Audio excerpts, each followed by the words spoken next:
A rede urbana brasileira.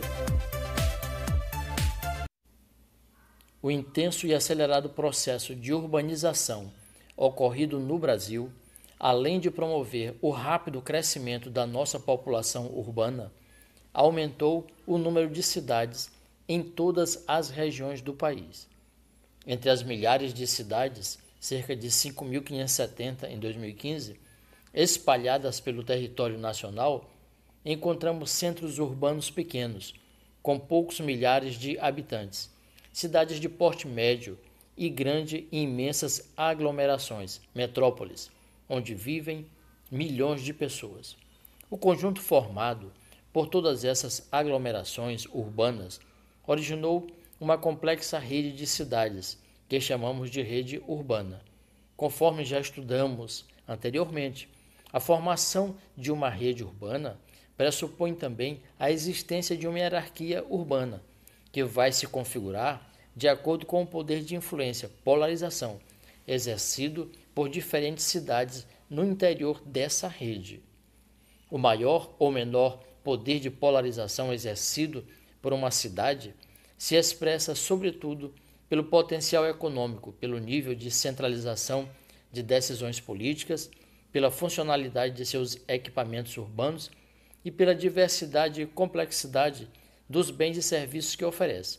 Portanto, assim como ocorre na hierarquia urbana mundial, no Brasil, os postos mais altos dessa hierarquia são ocupados pelas maiores e poucas cidades que exercem influência sobre todo o país, enquanto os postos mais baixos são ocupados pelos milhares pequenos centros urbanos com influência restrita aos seus arredores.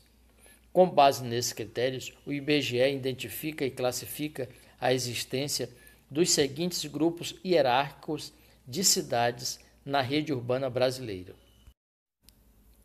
Grande metrópole nacional. A cidade de São Paulo, com aproximadamente 21 milhões de habitantes em toda a sua área metropolitana, segundo dados de 2015, encontra-se no topo da hierarquia urbana do país, por concentrar a maior parte das sedes de grandes empresas nacionais e estrangeiras.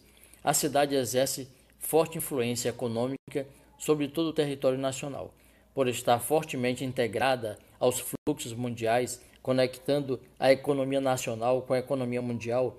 Essa metrópole também é considerada uma cidade global. Metrópoles nacionais.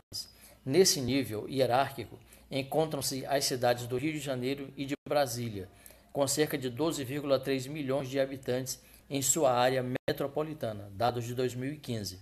A cidade do Rio de Janeiro exerce forte influência econômica e cultural. Com cerca de 2,9 milhões de habitantes, dados também de 2015, a capital federal tem expressão econômica reduzida se comparada ao Rio de Janeiro e a São Paulo, mas desempenha importante influência político-administrativa, sendo o centro das decisões políticas de repercussão nacional e internacional.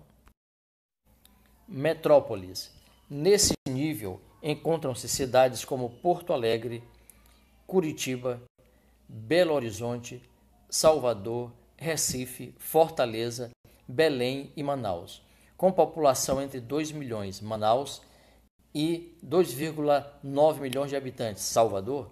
Ambos os dados de 2015, essas cidades apresentam economias diversificadas, concentram grandes empresas com forte projeção nacional e importantes órgãos político-administrativos, embora com poder de influência menor que os das metrópoles nacionais. Capitais regionais. Cidades que possuem área de influência sobre as regiões em que estão localizadas.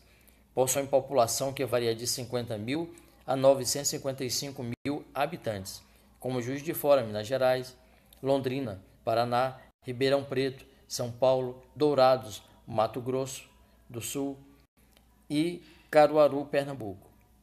E oferecem estrutura diversificada de comércio, serviços e indústrias.